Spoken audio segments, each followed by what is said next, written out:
Hi, this is Timothy Zahn, author of Star Wars Thrawn. You're listening to the Living Force podcast.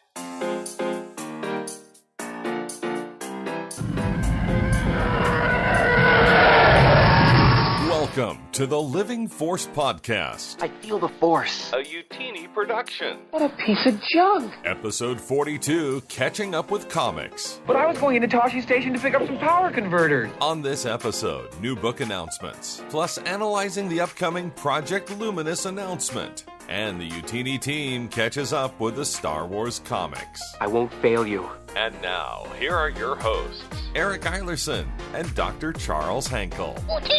Man, see, when Corey's here, it just takes so much longer, right? That's all I'm saying. Well, you know, I wasn't going to say anything, but now that you bring it up...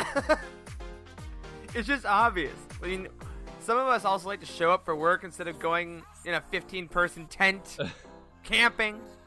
He's glamping. He's glamping, and those are his own words. Don't give Glamour him camping. the justice of calling it camping. But you know what, my friends? We are not camping. We are not glamping. No, we are here for episode 42 of the Living Force podcast. That is right. My name is Eric Eilerson. I am one of your hosts, and with me is the doctor himself, Dr. Charles Hankel. Happy Tuesday, buddy. Hey, happy Tuesday. A Tuesday like any other. Long day at work. Glad to be here now. Yes, welcome back. We shifted our recording schedule around a bit this week because listeners, as you would notice, for the second week in a row, we did not go live due to Corey's unfortunate technical gas. Not any gas. He's the only one that knows how to do the streaming stuff on his computer. So when he's gone, we have to pre-record. But I like to think we made up for it this week because we released so much freaking content, Charles, like in the last 2 days. I know. It was nuts. I know, because I get all the Patreon emails as well, and I was getting blown up. I was like, what is this? What is this? What's dropping now? So hopefully everyone's enjoying all that content and can forgive us for these last couple of weeks.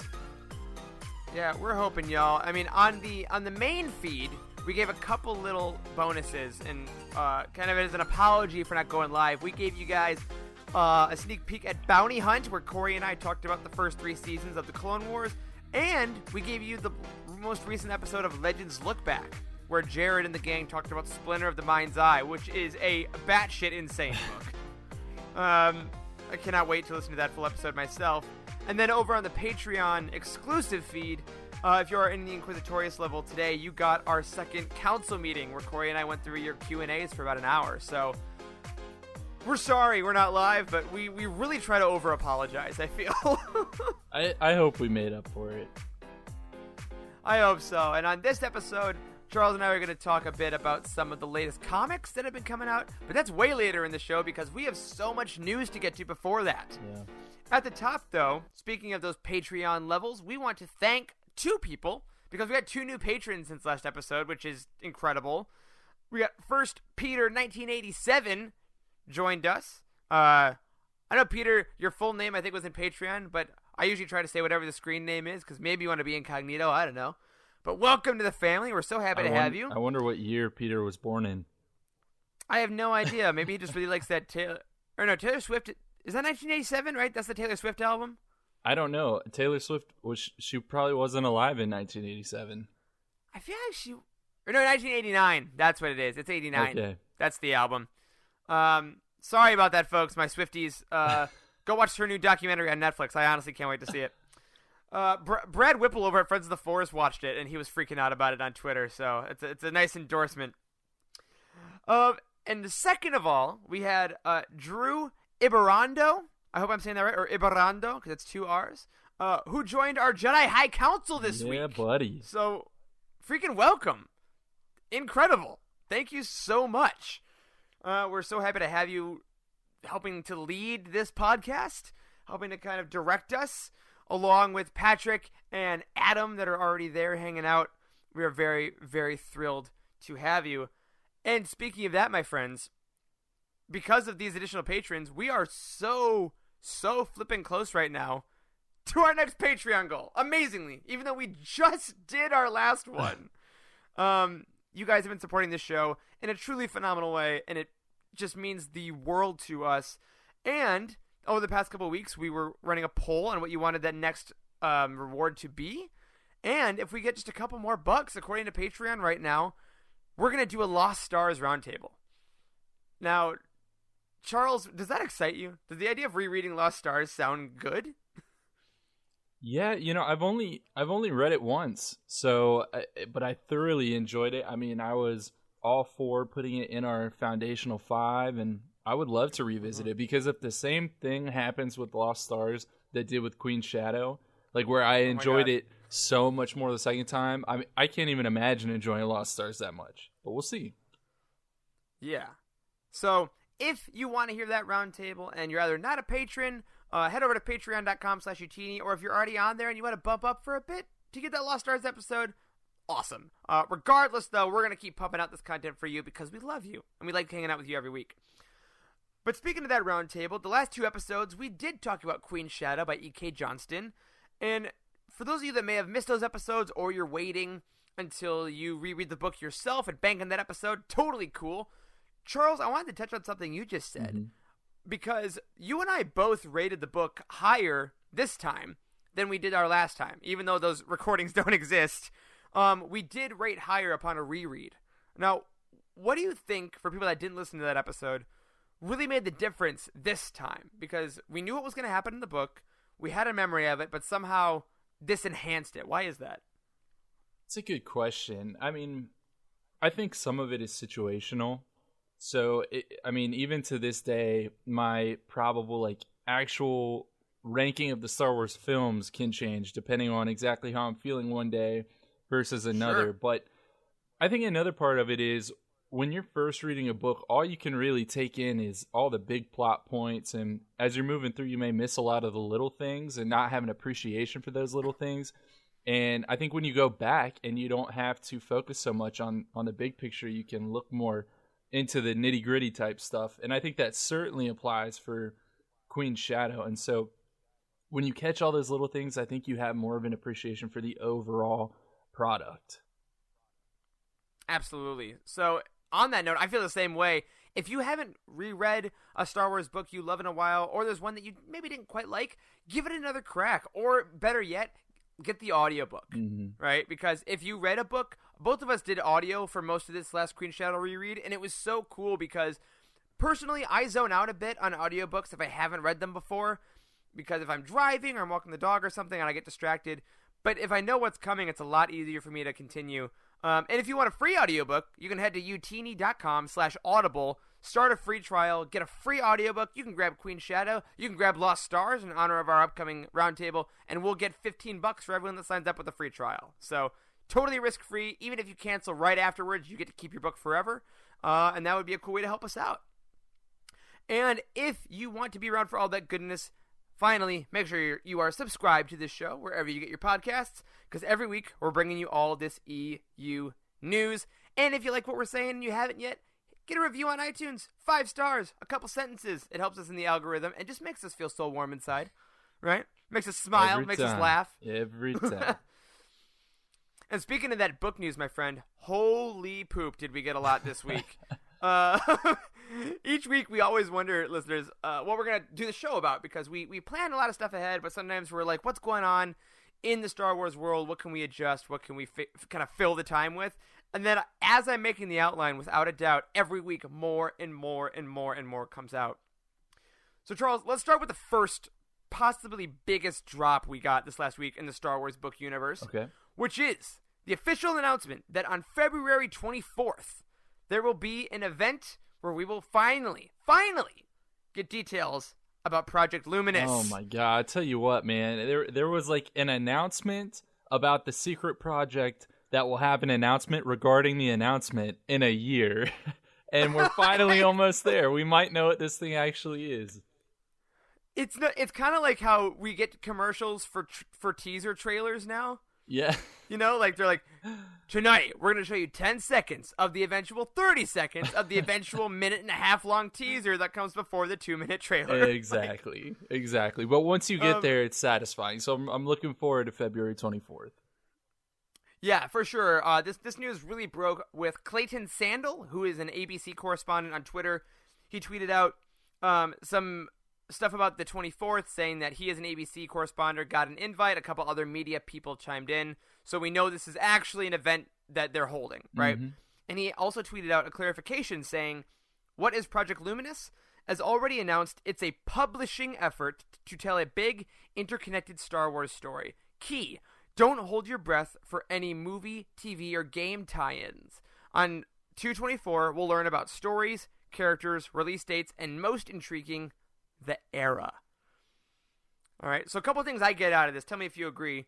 Number one, it is confirming, as he says, this is not about rumored video game, right? Any TV stuff. It's all books right now, books and comics, right? Yep. So we're not going to get a game announcement here, which I think is fine. I think it's... were you expecting that? Well, I think it's totally fine. I don't even know what I expected anymore because it's just been this weird nebulous thing that's been out there and looming, but I'm really happy actually. More like Project Loomingness, am I right? Exactly. And I'm really happy it's a publishing effort, and I think anyone that listens to this show is going to be happy about that as well. I mean, we love this written content, and to see that they're putting, I mean, there's this huge spearhead project specifically focusing with written material. That's incredibly exciting.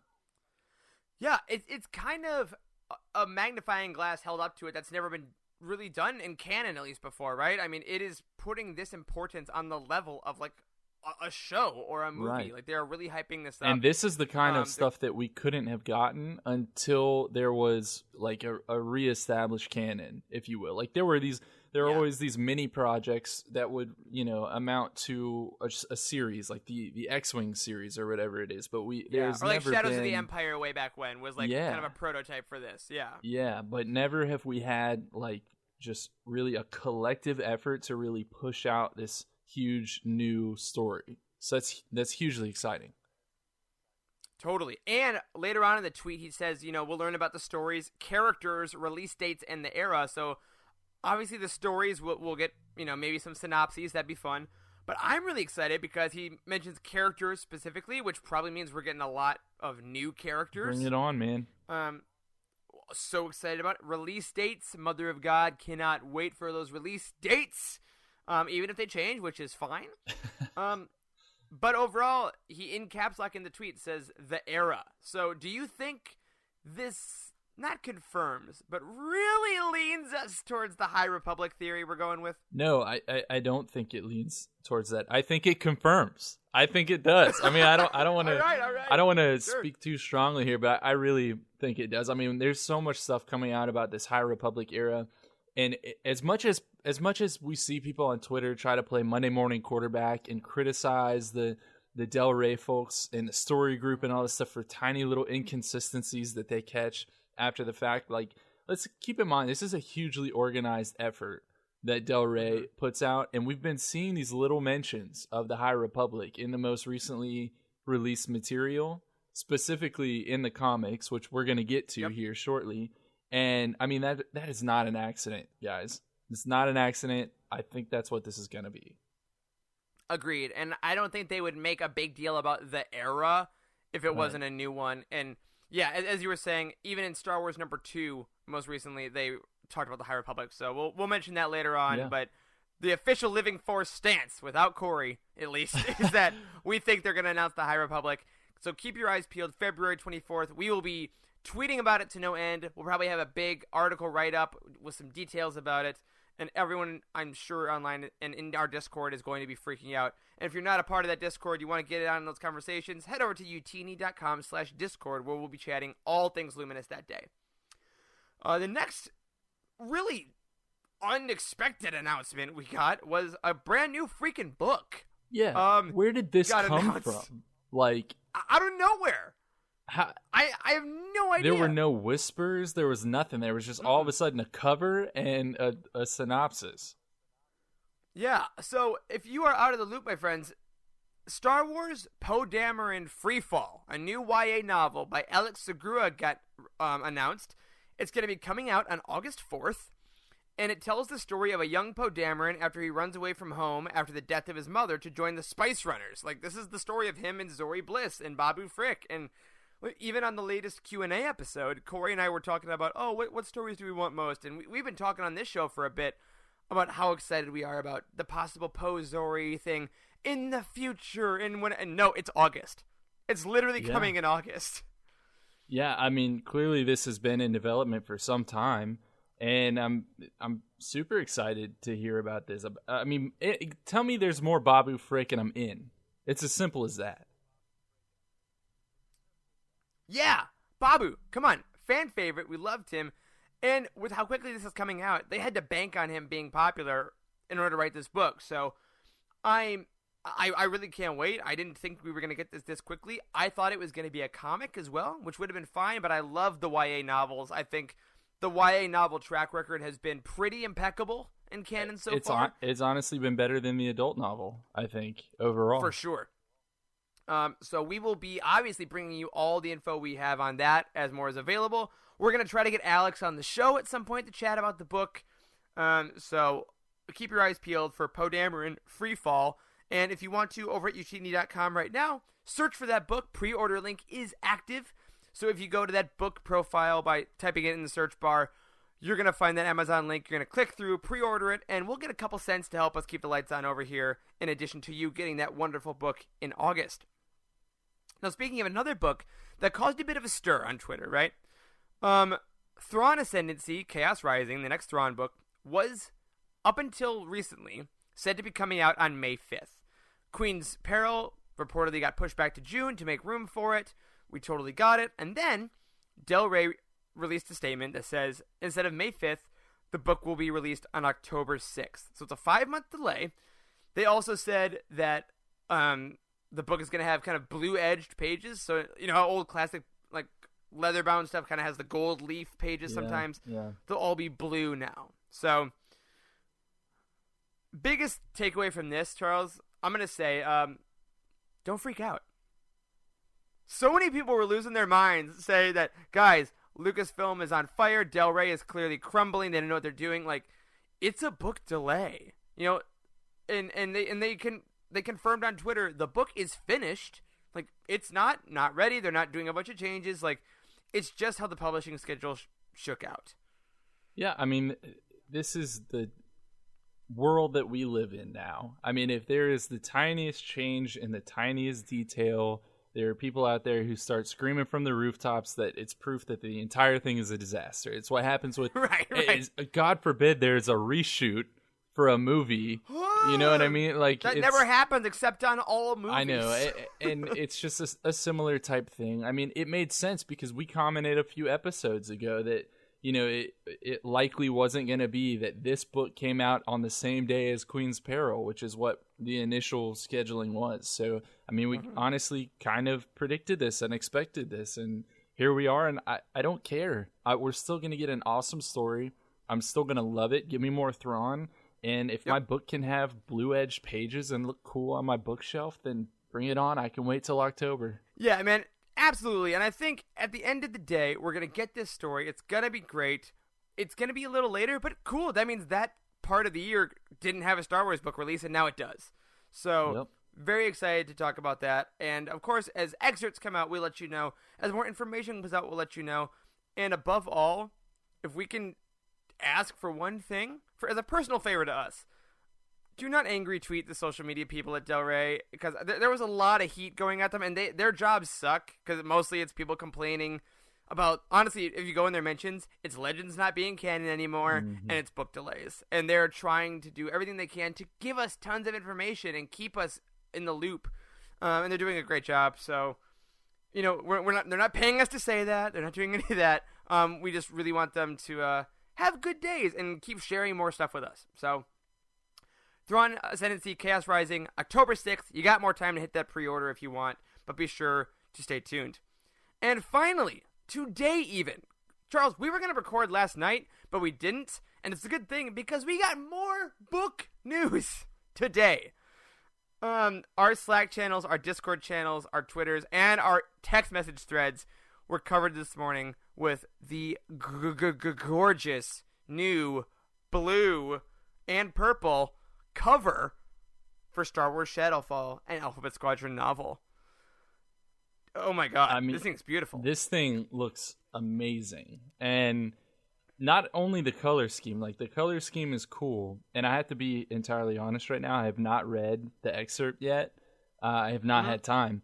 But yeah, no spoil. We won't talk about it here. It does spoil a bit of the first novel. So if you're going to click on that, there is a decent spoiler if you have not read the first book. Good call. Good heads up. But you know what is cool about this cover is it's very reminiscent of the first cover, right, with Erica on the front, but this one has Chas. And I don't know why, but I just had this wild idea of how cool it would be to have like this bright, because the first cover was bright orange. This one is like this nice, bright, vibrant purple. Like, what if there were technically enough books in the end where each one had one of the Alphabet Squadron pilots on the front, and it was just like a freaking rainbow by the end of it? That'd be so cool. It'd be awesome. I would love that. I mean, give me like a nice bright red Will Lark one. Yes. And maybe Nath gets like a green, and then Kairos gets a cover, and it's just black. Exactly. Just solid black. Exactly. What is this, Power Rangers? I don't care. I love it. Bring it on. Dude, yes. And I mean, as of now, apparently Alphabet Squadron is a trilogy, so we might only get 3, but hey, if they want to stretch it, we'll read it. I think it's an interesting, and again, I haven't read the excerpt. I don't know if this is addressed at all, but I think it's interesting that we have Chas specifically on the front. I mean, I can only expect that means that she's going to play a massive role in this book in particular, in this second chapter. And so I'd be curious to see who might be on the cover of the final book in a planned trilogy, because we got a lot of pilots here. In the way that the first book went, we don't know that every single character is going to make it through. So who knows? Absolutely. And Paul Matthews, I believe, in our Discord actually started saying, all right, let's do some conspiracy theorizing.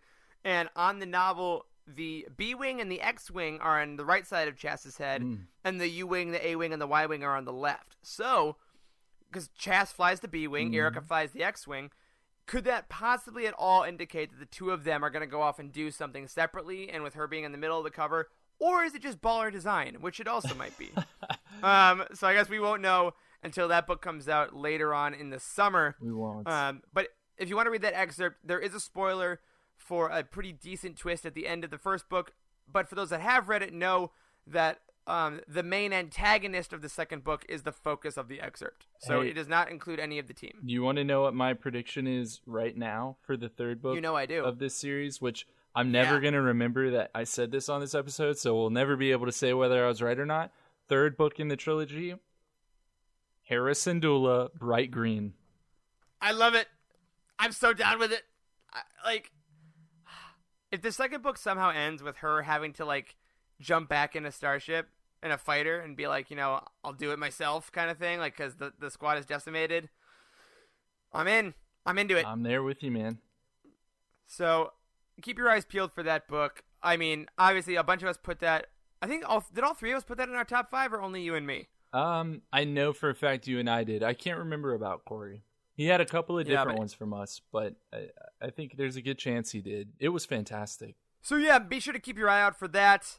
Coming later in this summer, back in this feed, we did a 2-part roundtable all about it, where we talked about how much we like the characters, all that jazz, as we usually do, and in our top 5 books of 2019 episode, I know at least Charles and I had it in our top 5. Corey might have as well, but we have some massive Alphabet Squadron hype coming up. Man, so that's the news from this week. My God, there's so much coming out. I know. I'm so excited about it. Now, we're going to transition into our book reviews.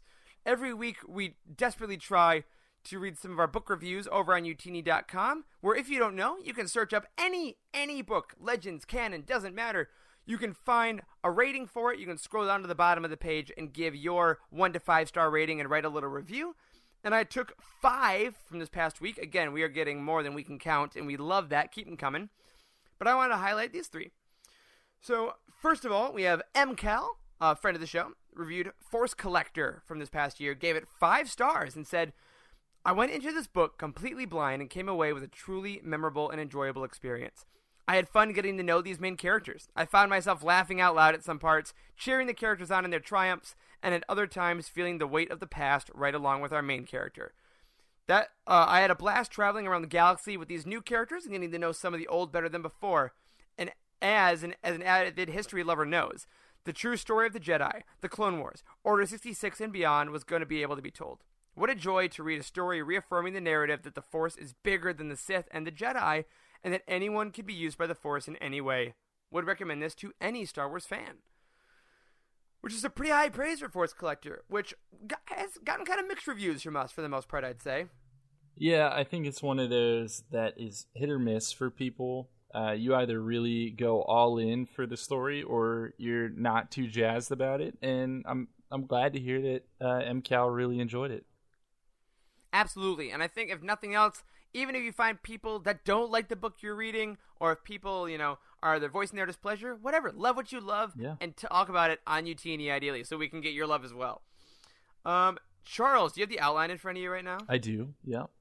Do you want to hit that second review? Okay, so we have Anthony J, who reviewed Cloak of Deception, and he gave it 4 stars. And he said, while not his first Star Wars book, Deception is Lucino's first in a long history of detailing the backstories of many major film and EU characters and events. His first subject to tackle, probably one of the biggest groan moments of the prequels. And I quote, "The taxation of trade routes to outlying star systems is in dispute." He takes this line that sounds very un-Star Wars and makes it the backdrop for a chess match between Palpatine and Chancellor Valorum. The fact that he succeeded here is the reason that he continued to be given more and more chances to refine his formula and give us powerhouse books like Catalyst and Plagueis. So Anthony J clearly knows his stuff when it comes to not just Star Wars books in general, but James Lucino books. Yeah, which, I mean, Corey, we know you're listening over in your glamping area. Our massive Lucino fan on the show. But I would agree. I mean, Catalyst and Plagueis, absolute powerhouses, but no one really gets to, well, few people, I should say, get to really start there, right? Yeah. So the fact that he got to expand on this, and like we said in our Queen Shadow episodes, the expanding of cool stuff from the prequels into larger novels is an awesome tradition that we love on this show. And I think does a great job of not, like, shitting on the prequels or doing anything like that, but taking what maybe could have been done a little better in execution and really filling it out. So Cloak of Deception, solid recommendation from an all-star author. Yeah. Last one we wanted to do for this week is Jorgen S. reviewed Aftermath, one of my favorites, with 5 stars. Says, this book was awesome. Both the story and the characters scream classic Star Wars, and it feels like a perfect continuation of Return of the Jedi. Ray Sloan is perhaps my favorite Imperial of all time. The return of Nora Wexley in Resistance Reborn was also fantastic, and seeing as I listened to that between reading this, I might have felt a stronger connection to her than the others.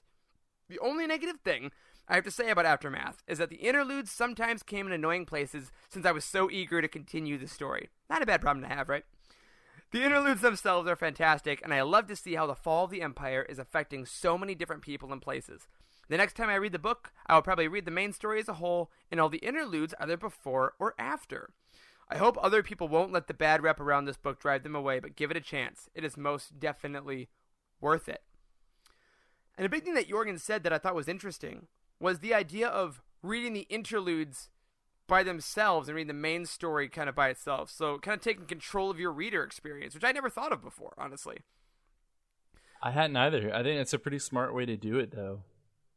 Yeah, I mean, it's your book. If you want to get a physical book and you want to mark it up with a pen and do all this stuff, cool, go for it. If you want to read on an ebook, that's fine, do it. If you want an audiobook skip, whatever you want to do, it's your Star Wars book, so have fun with it. So thank you, Jorgen, for giving some of our listeners maybe an idea for their next read.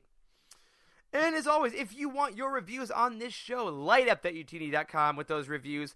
1 to 5 stars on some of those books. Make them fun, and maybe we'll try to get a few on the show. All right, a couple of UTini updates before we go into our break. Friends, as we said at the beginning of this show, we got so many episodes on the timeline for you. If you want some Clone Wars recaps, we got that both on the main feed and the Patreon.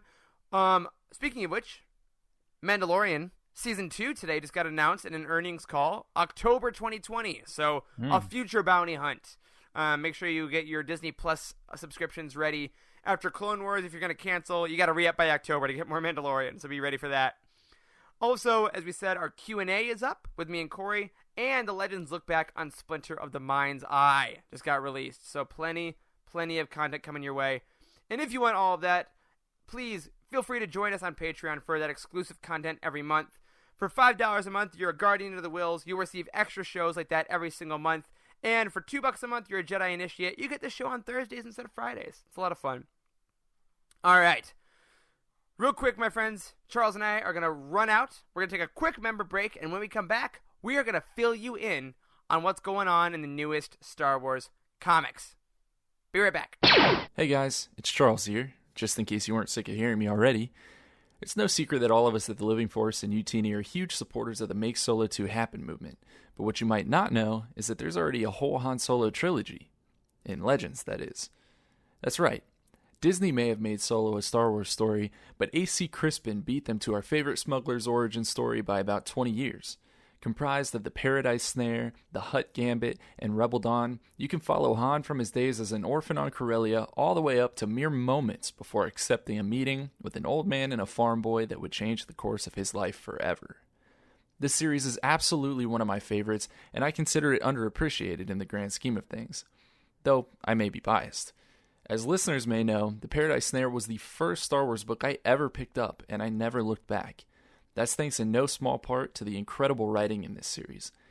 Of course, the creators of Solo: A Star Wars Story had a high opinion of it too. Huge story elements are borrowed for the movie, and Crispin gets an actual shout-out in the novelization. So, while you're waiting for Solo 2 to happen on screen, go make it happen in the books. If you want to pick this series up, head on over to utini.com and use the Amazon affiliate link. We'd really appreciate it, and you won't be sorry. Now back to the guys in the main show so they can talk about how incredible this clip was. And we are back right on the heels of that break, of that cameo. It was phenomenal. It was marvelous. I have no idea what it was, but I think it was good. I got a good feeling that February is going to be the month of excellent cameos. What do you think, Charles? Is there a chance of that? I think there's always a chance of that whenever you're the one reacting, Eric. Damn right. I'm your cameo hype man. I am available for private events. livingforcepod@utini.com. So, comic books, graphic novels. Friends, this year, at the top of the year, the main Star Wars comics all relaunched. If you haven't been reading the Star Wars comics, a brief recap. Starting in 2015, we got a new book, Star Wars #1. We got Darth Vader #1 at Marvel, and they all started right at the end of A New Hope. Mm-hmm. Over the last 4 years, they've been covering that section with a bunch of stories, with a bunch of characters, and then they had a big end of event called Operation Hoth, where they got to Hoth, then Empire happens, and at the start of 2020, we're getting new comics. This is post-Empire. So at the time of this recording, we have gotten 2 issues of the main Star Wars comic by Charles Soule and drawn by Jesus Saiz. And we've gotten 2 issues, soon to be 3 issues by the time you listen to this, of the Rise of Kylo Ren, also by Charles Soule and drawn by Will Sliney. Now, Charles, before we get into a few spoilers, Matt, if you want to hit that klaxon, we got spoilers upcoming. Spoiler alert. Spoiler alert. Spoiler alert. Everything's under control. Situation normal. What have you thought about these new comics so far? Maybe in comparison to some of the old ones. Well, so I'm really encouraged overall, I would say. I think, though, that quite honestly, everything that they've put out, comics-wise, has been really strong at the beginning. And for me personally, the Star Wars mainline, before the relaunch, it dropped off for me a bit in terms of quality. Mm-hmm. And, you know, when you put out that much content, that's not that surprising. But I thought that the first 2 volumes, for instance, of the Star Wars mainline, whenever it first launched, were just fantastic. And I think that the stories we've gotten thus far with the Rise of Kylo Ren and with the new Star Wars mainline, they've been that caliber again. Yeah, I agree. I think that the Star Wars mainline maybe started out as strong as any comic I've read in a few years, and especially a lot of the Vader stuff did the same.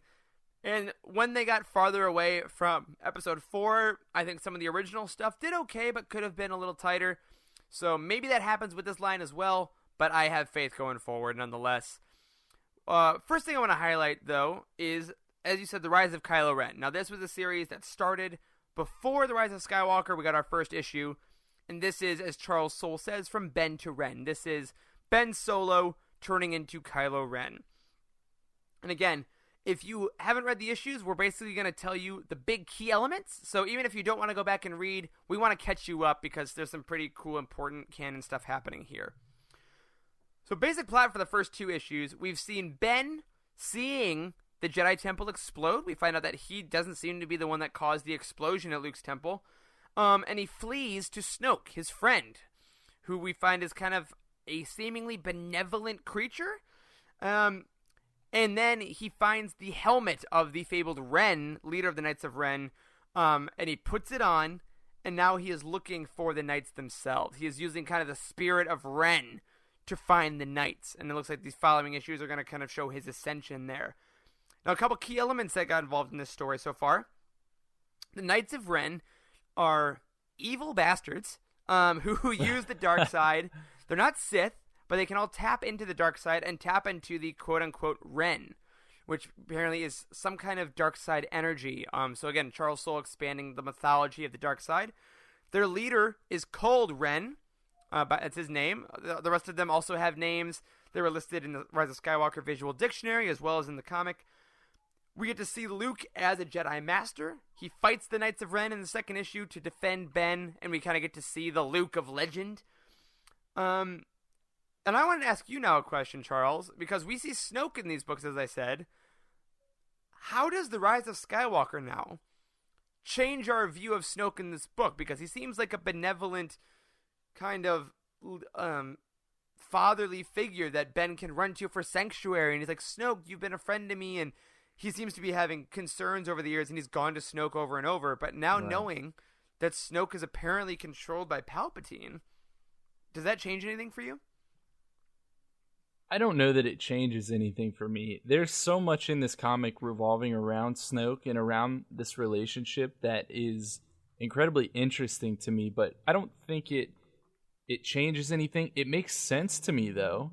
It does make sense to me because it's clearly a parallel between the early relationship between Palpatine and Anakin. I mean, it's an echo of that relationship in and of itself, and now we know that the reason that it is because it was actually Palpatine pulling those strings, so he knows very well how to manipulate someone, how to turn someone to the dark side. He has done it before, and it doesn't matter how strong they are with the Force. It doesn't matter that it was Anakin before. It doesn't matter that this time it's Luke Skywalker's apprentice. He knows what he's doing, and we see a lot of things like Snoke calls Ben my boy, and I feel like that sounds like something that Palpatine would be saying to Anakin.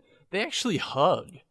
They hug in this comic, which is the weirdest. I never thought I would see that. The only thing weirder, no, I take that back. The only 2 things weirder than Snoke hugging Ben Solo is the fact that he lives in a greenhouse. Yep. For one. And 2, his little hat that makes him look like, I don't know, a Teletubby with a drug habit is what he looks like to me. I don't. That's exactly it, though. That's an incredibly apt description. If you haven't seen this, please go read this comic, even if you just buy the first issue, just to see Snoke in a hat. Yeah. It is seriously wild, and I think you nailed it with how Palpatine-like Snoke is in the way he's kind of manipulating Ben, and a lot of the outcry after the Rise of Skywalker for the character of Ben Solo has been the tragedy of how he was manipulated, right? And that's what makes it so sad, is that he was never quite in control of his destiny, and now we see in this comic, even from the start, with Snoke's manipulations, and I'm really excited to see where that goes in the next 3 issues. Also, a quick correction, I misspoke earlier. The next issue of this does not come out tomorrow, the 5th. It comes out on the 12th. Darth Vader #1 comes out tomorrow, which we'll discuss later on. So just a quick, if you're looking in your Comixology app or your local store, that is not this week. My mistake. But in addition to Ben and Snoke, I really, really like what the Knights of Ren are doing, because we saw them for a bit in the Rise of Skywalker. They had their cool fight scenes, fine. But kind of the amount of brutality that Soul gives them is really kind of chilling. You know, they are pretty merciless in the way that they slaughter people down and follow this dark force. Mm-hmm. And the leader, Ren, that Luke and Ben run into in the second issue, is so charismatic, and he's attractive. He takes his helmet off. He's not like an ugly, scarred face. He's like a very, like, pretty, handsome, charismatic guy that can talk really easily. And you can see kind of how Ben would be manipulated by this guy because he's just normal and he's got power and, like, you know, it's that seductive part of the dark side that I think we often forget because so many people that give into the dark side are just ugly as sin. And that's like, Yeah. Well, of course they're evil. They're ugly, you know? But the way that they kind of do everything with a certain amount of ease can totally be very seductive for a kid who seems to be having a hard time kind of staying on the light side. And we see his fellow Padawans chase after him after he leaves, and that seems to be a big fight that's coming. And you can tell how naturally talented Ben is, and you kind of start to understand, man, how frustrating must that have been to see these guys tapping into this Ren, tapping into this dark so easily, knowing he has the raw talent to do so, and constantly feeling like he's being held back by Luke. You know? Yeah, I think you hit the nail on the head. He proves that he is much stronger than these other Force wielders that, you know, try to stand against him. It's 3 versus 1, and he, easily escapes them, dispatches them, and I think that speaks to how much power he truly had. I can only imagine he felt like he was being held back, and once again, that's an echo of the Anakin storyline, where he felt like he was being held back by those around him, and that he had, you know, more power that he could tap into that they didn't want him to.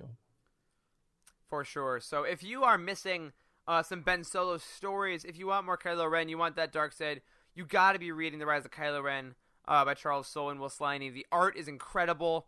It's got some really great Luke stuff as well. I know we briefly mentioned him, but it really showcases how he was as a master.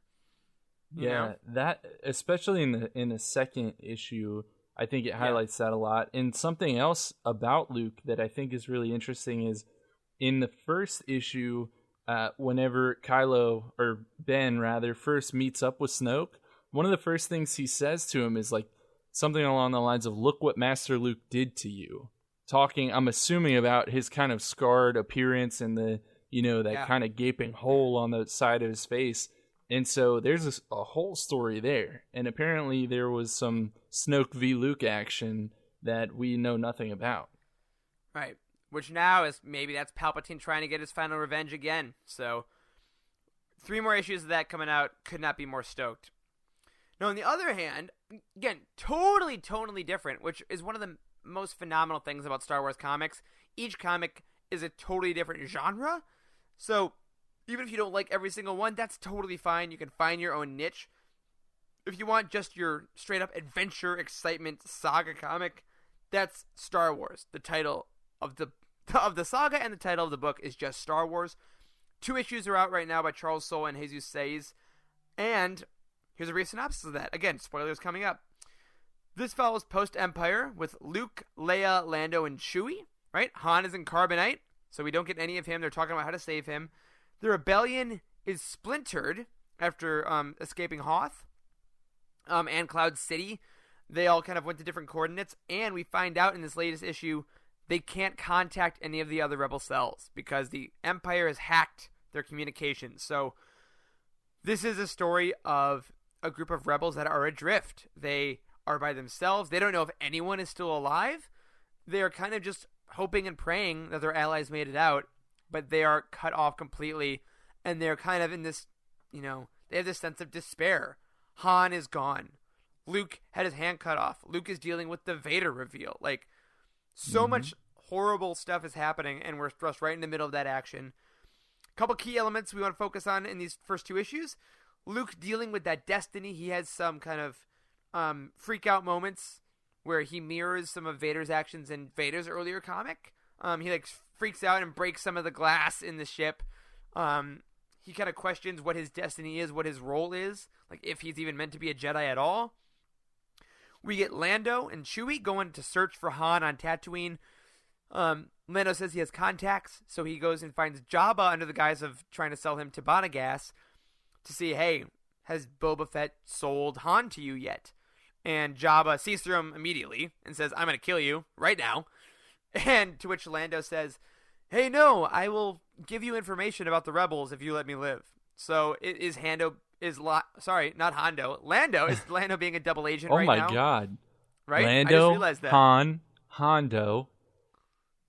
Both maybe double agents? What? Rough stuff.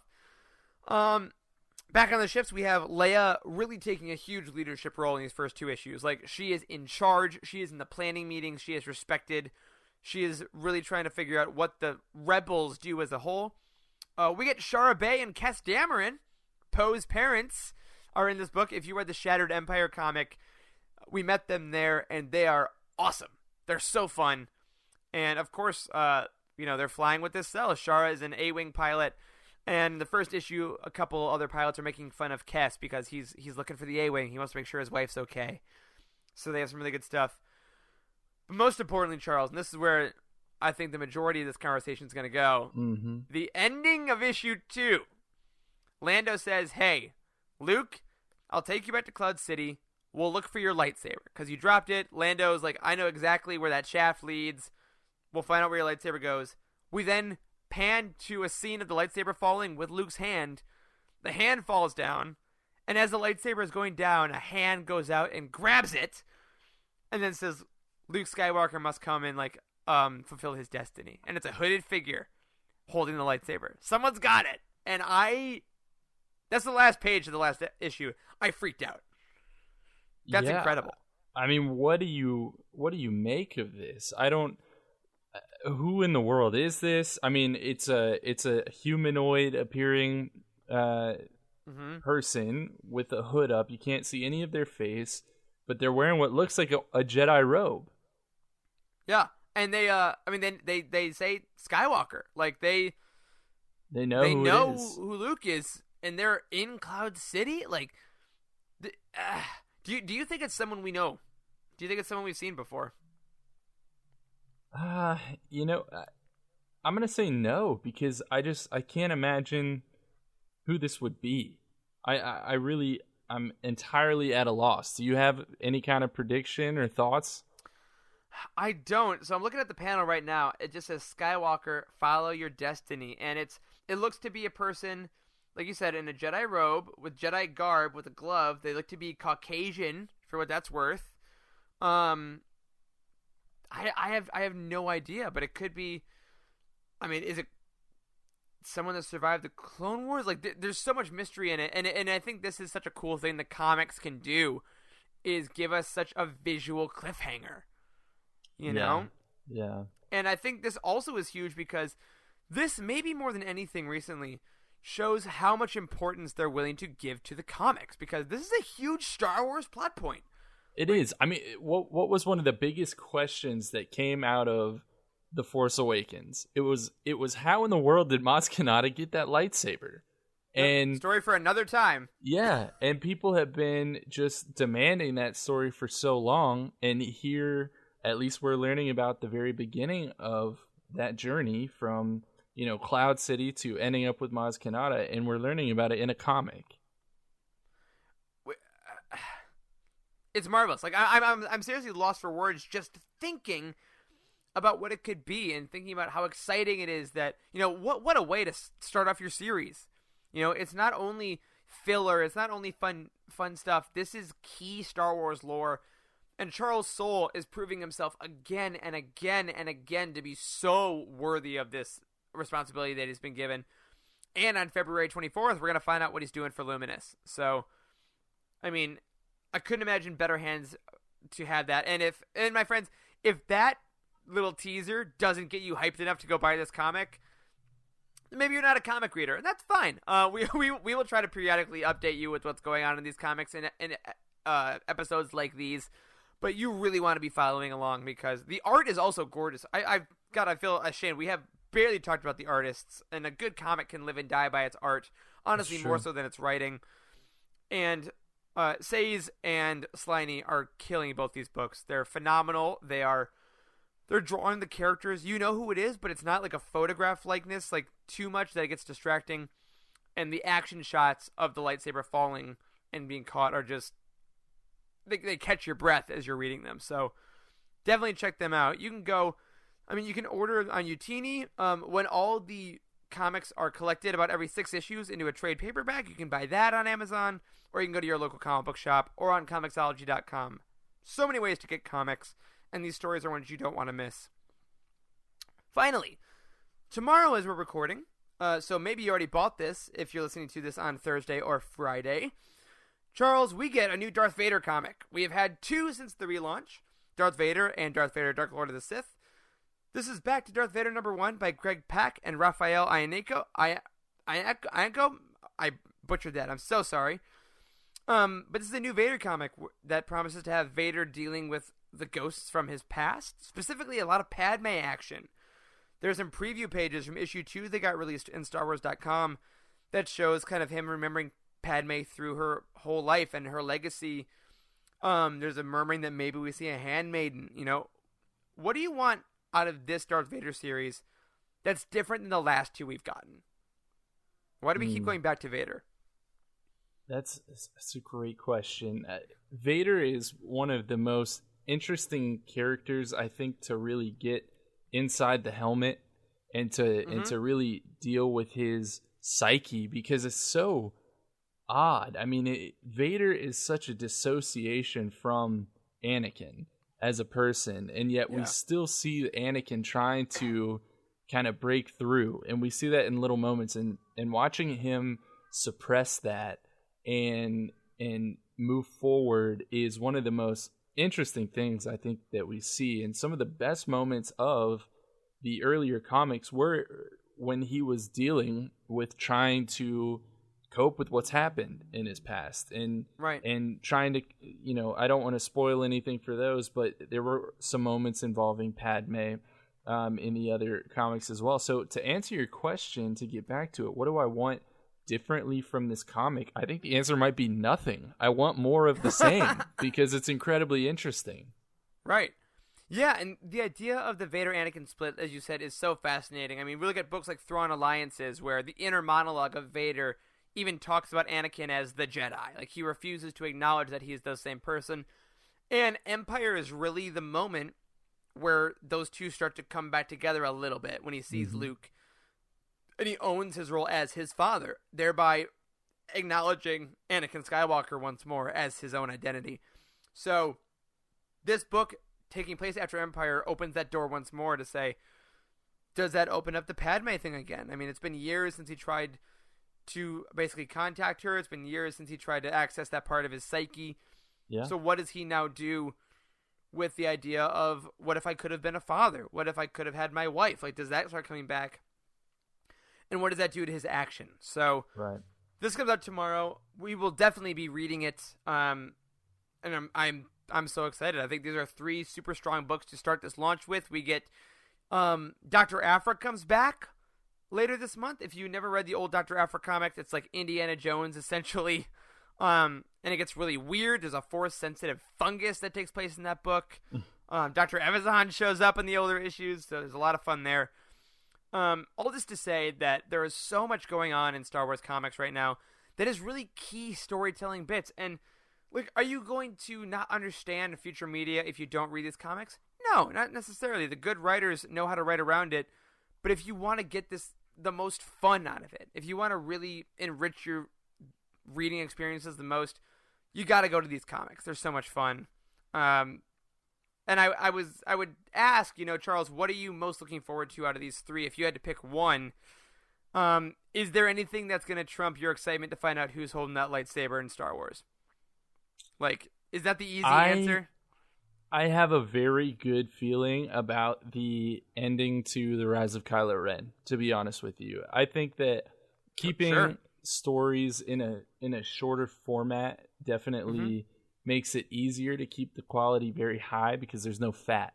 You know, it's all just good content. And with this being a mini series and being something that has already started answering questions that we've had since The Force Awakens first came out, I'm going to say that I'm actually most excited for that. Awesome. I'm going to take the easy way out and say Star Wars. I want to know who's holding that lightsaber. But, Of course you do. I mean, the end of that Rise of Kylo Ren, I think, is going to be knowing Charles Soule, knowing the character of Ben Solo, knowing Kylo Ren.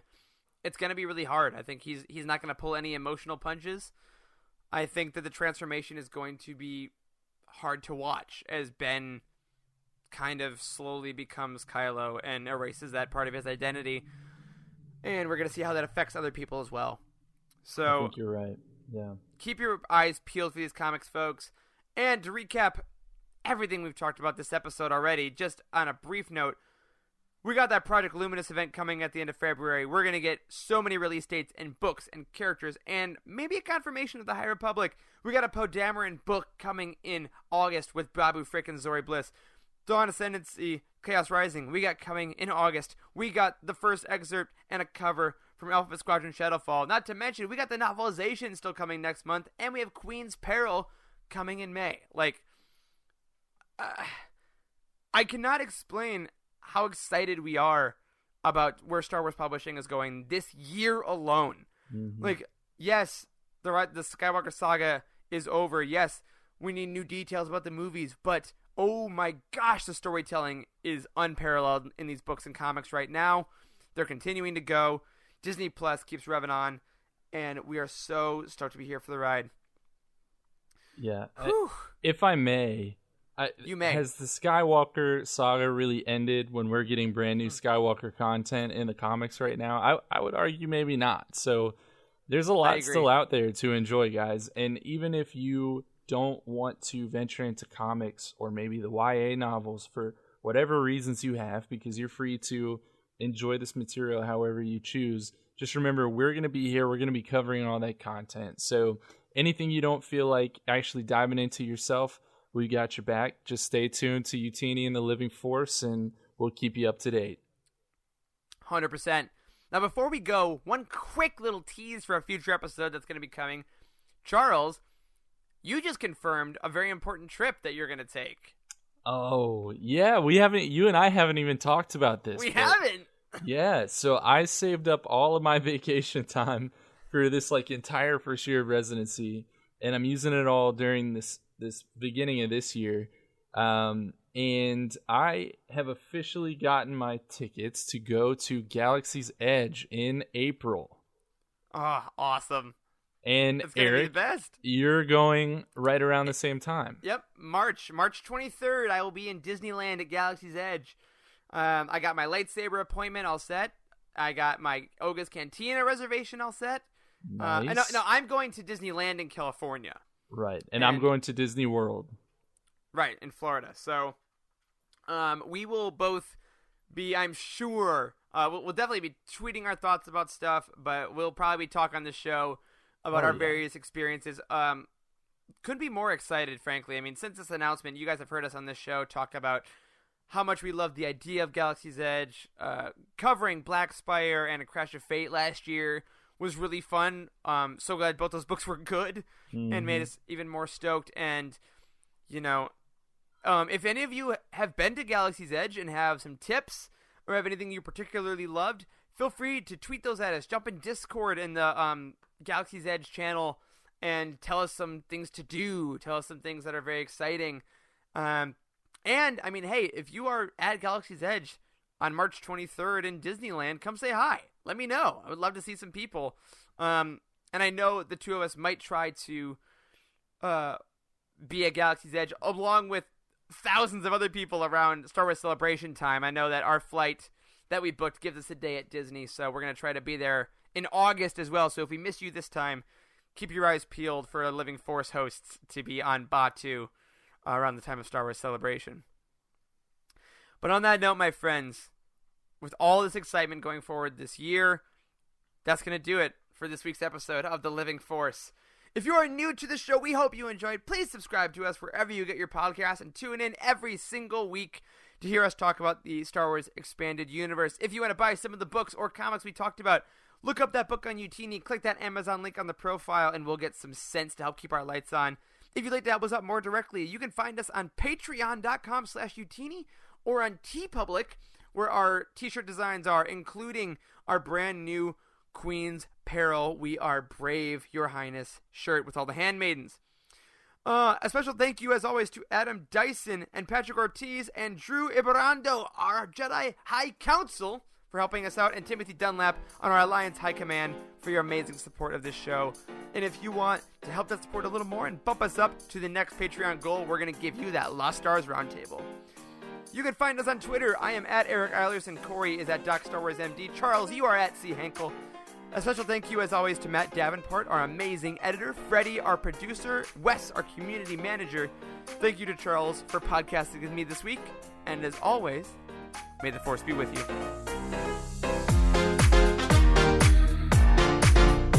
There is no hatred. There is joy. There is no division. There is union. There is no apathy. There is passion. There is no gatekeeping. There is community. This is the Utini Star Wars Fan Code. Embrace it, live by it, and above all, trust in the living force. That's all for this week. Join our community and surround yourself with like-minded fans by visiting us online at utini.com. Until next time, may the force be with you. What if everything came with a free Star Wars audiobook from Audible, like at the Cantina? I'll take a half-cap spotchka, lightweight. Here's your free audiobook download for Master and Apprentice from Audible. Or getting your pod racer serviced. My pod racer needs upgrades to the coupling and stabilizer. And here's your free audiobook download for Resistance Reborn from Audible. Life in the galaxy doesn't work that way, but there is one place you can go where you can get a free Star Wars audiobook from Audible, and that's utini.com/audible. Click the Audible logo and start your 30-day free trial, which includes a free audiobook download. So visit utini.com/audible and get your free Star Wars audiobook download today.